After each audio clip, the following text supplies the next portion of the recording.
Up until recent times, the history of a series of violent race riots that occurred right across Britain in 1919 has remained little known. The bare facts are that throughout that year, riots broke out across the country.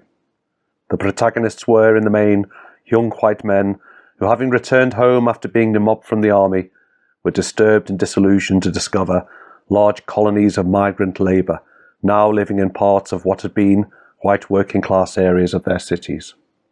Former hopes of a better future following the end of the Great War were in stark contrast to the actuality of the circumstances the ex-servicemen returned home to.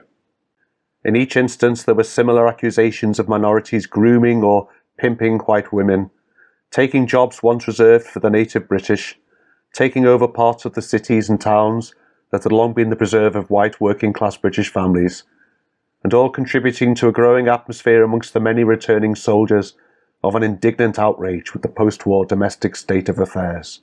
Trouble erupted simultaneously in Cardiff and Barry on the evening of the 12th. An article in the South Wales News on the 13th began by summarising the situation in both locations. Quote, "In a series of riots last night, 2 white men were killed and 16 injured. One of these, a discharged soldier with a record of 4 years war service, was fatally stabbed in Beverley Street, Cadoxton, Barry. An extraordinary riot broke out at Cardiff too late last night.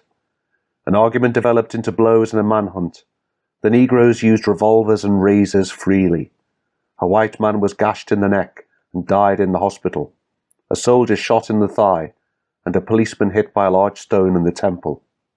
When the crowd was dispersing peacefully along Bute Street, fresh shots rang out from a side street. The police leading, the mob made after the blacks, who vanished into a house.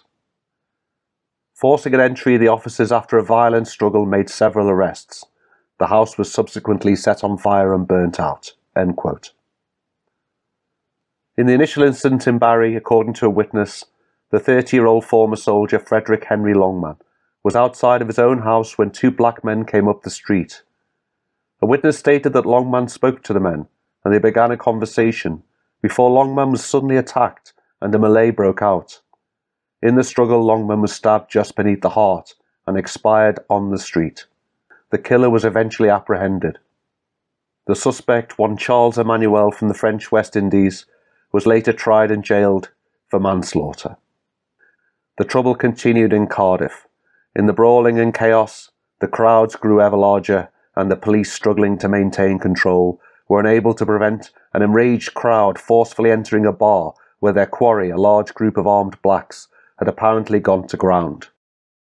Shots rang out as the crowd stormed the bar to overpower the gunmen, and an ex-serviceman named John Donovan was shot through the heart and another gashed on the head with a razor before the besieged Africans were finally arrested.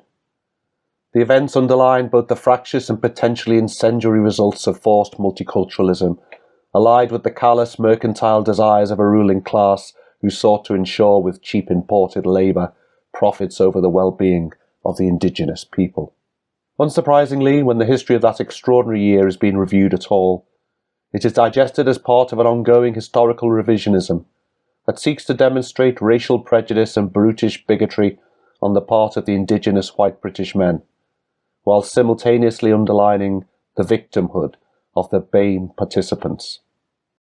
By examining the extant primary sources, sadly familiar but nevertheless disturbing, accounts of the insidious effects of modern multiculturalism can be found in all of its initial manifestations here in Britain. Indeed, the war-weary British Empire, in marked decline following the war, facilitated this situation, and for those Welsh troops returning home, there was a strong feeling of betrayal and resentment that, having finally quit the trenches, the promised land fit for heroes, so dearly paid for, was clearly never going to arrive. Instead, as one demobbed Welsh soldier explained to a journalist, "We went out to France, and when we come back we find these foreigners have got our jobs, our businesses, and our houses, and we can't get rid of them."